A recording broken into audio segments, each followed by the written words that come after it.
siendo renacidos por la palabra de Dios que vive y permanece para siempre. Es en esta seguridad y en esta confianza que nos encontramos todos los días buscando que el Señor, a través de su palabra, reavive nuestra vida. Hoy nos detenemos en el capítulo 14 de la primera carta a los Corintios escrita por San Pablo. Pero antes pedimos la bendición de Dios.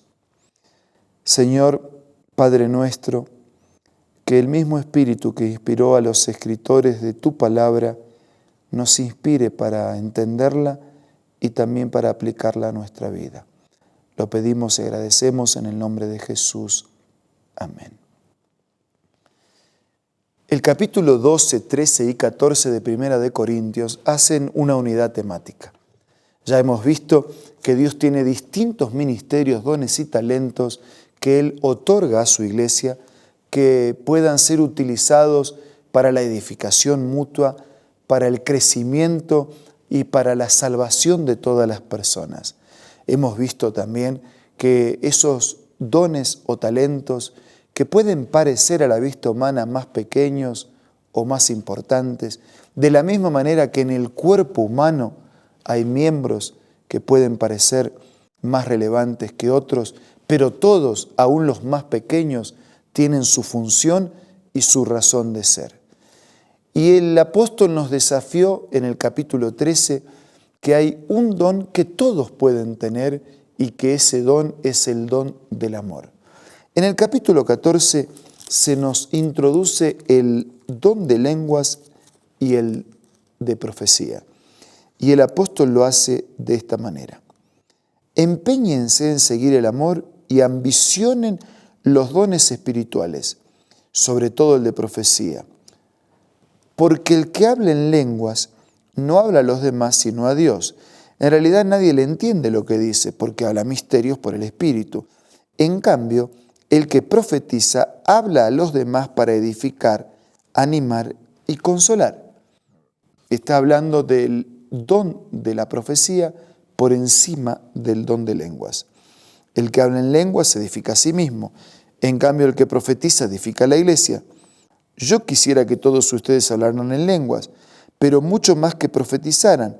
El que profetiza aventaja al que habla en lenguas, a menos que éste también interprete para que la iglesia reciba edificación.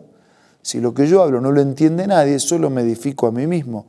Pero si lo que yo hablo es entendido por toda la iglesia, edifica a toda la iglesia. Así que hay una superioridad de las profecías sobre el don de lenguas para una iglesia que estaba pensando que ese era el don más espectacular.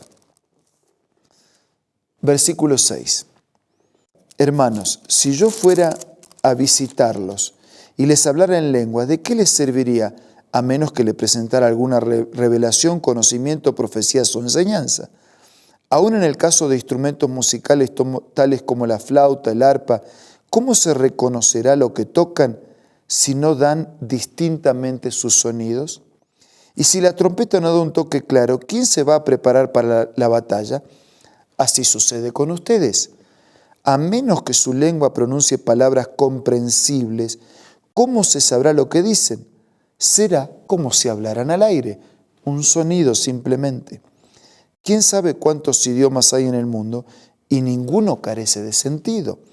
Pero si no capto el sentido de lo que alguien dice, seré como un extranjero para el que me habla, y él será para mí.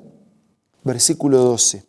Por eso ustedes, ya que tanto ambicionan dones espirituales, procuren que estos abunden para la edificación de la iglesia. Por esta razón, el que habla en lenguas, pida en oración el don de interpretar lo que diga, porque si yo oro en lenguas, mi espíritu ora, pero mi entendimiento no se beneficia en nada. ¿Qué debo hacer entonces? Pues orar con el espíritu, pero también con el entendimiento. Cantar con el espíritu, pero también con el entendimiento.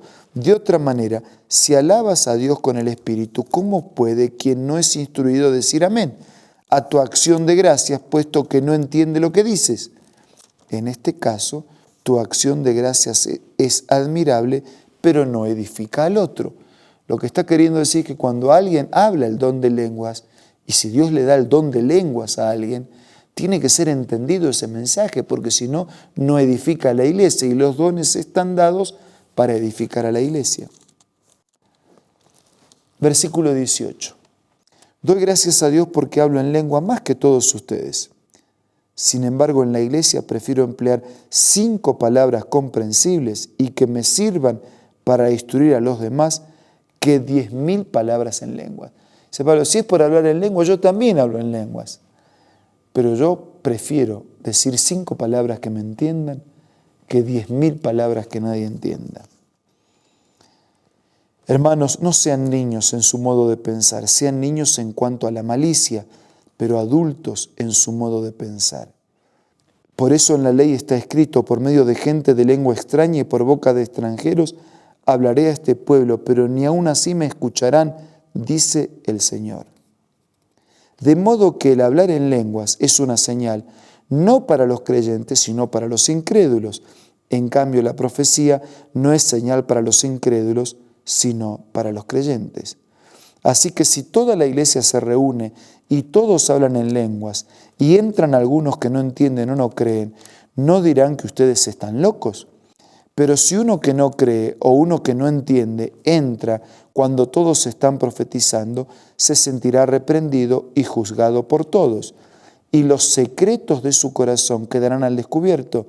Así que se postrará ante Dios y lo adorará, exclamando, realmente Dios está entre ustedes. Y desde el versículo 26 en adelante, el apóstol resume y desafía a un orden en los cultos. ¿Qué concluimos, hermanos? Que cuando se reúnan, cada uno puede tener un himno, una enseñanza, una revelación, un mensaje en lenguas o una interpretación, pero todo debe hacerse para la edificación de la iglesia. Si se habla en lenguas, que hablen 2 o cuando mucho 3, cada uno por turno, pero que alguien interprete. Y si no hay intérprete, que guarde silencio en la iglesia y que hable para sí mismo y para Dios. O sea, Dios está hablando del culto, del orden, de la reverencia, del respeto, de que lo que se diga tenga significado, tenga entendimiento. En cuanto a los profetas, que hablen 2 o 3 y que los demás examinen con cuidado lo dicho. Si alguien que está sentado recibe una revelación, el que esté hablando ceda la palabra. Así todos pueden profetizar por turno para que todos reciban instrucción y aliento. El don de profecía está bajo el control de los profetas porque Dios no es un Dios de desorden, sino de paz. Y eso es lo que Él espera en los cultos a través de los cuales nosotros pretendemos honrar y adorar su nombre. Como es costumbre en las congregaciones de los creyentes, guarden las mujeres silencio, no se les está permitido hablar, es lo que ocurría en aquellos días, que estén sumisas como lo establece la ley, si quieren saber algo que lo pregunten, porque no está bien visto que una mujer hable en la iglesia en un tiempo en que la mujer era considerada un objeto, pero Dios vino para darle a la mujer el lugar que le corresponde. Y por eso nosotros vamos a encontrar a lo largo de toda la Biblia el papel de la mujer como instrumentos en las manos de Dios, como herramientas de bendición, incluso como profetisas. ¿Acaso la palabra de Dios procedió de ustedes o son ustedes los únicos que la han recibido? Si alguno se cree profeta o espiritual, reconozca que esto que les escribo es mandato del Señor. Si no lo reconocen, tampoco será reconocido. Así que, hermanos, ambicionen el don de profetizar y no prohíban que se hablen lenguas. Pero resumo, dijo el apóstol, todo debe hacerse de una manera apropiada y con orden. Eso es lo que Dios espera en su iglesia. Hay lugar para el don de lenguas siempre y cuando signifique algo y tenga sentido para edificar a la iglesia. Y hay lugar para el espíritu de profecía siempre y cuando sea un profeta o una profetisa de Dios y lo que diga, lo diga en nombre de Dios, por lo tanto armonice con lo que Él ya dijo y está escrito en las Escrituras. en la iglesia que todo sea hecho de manera apropiada y con orden. Que eso también ocurra en nuestras vidas. Ahora los invito a hablar con Dios a través de la oración.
Señor y Padre nuestro que estás en los cielos, en este momento queremos agradecerte y queremos pedirte que nos bendigas. Gracias por los profetas que escribieron tu palabra y nos transmiten tu verdad. Ayúdanos a estar siempre atentos a todo lo que tengas que decirnos, en la medida que armonice con lo que ya nos dijiste y está escrito. Pero ayúdanos no solo a entenderlo, sino también a practicarlo y a vivir el principio del orden en el culto, de movernos de una manera apropiada haciendo tu voluntad. Bendice a todos nuestros amigos y hermanos. Te lo pido y te lo agradezco en el nombre de Jesús. Amén. Muchas gracias por su compañía amable de hoy y de siempre. Nos reencontramos mañana. Un abrazo para cada uno.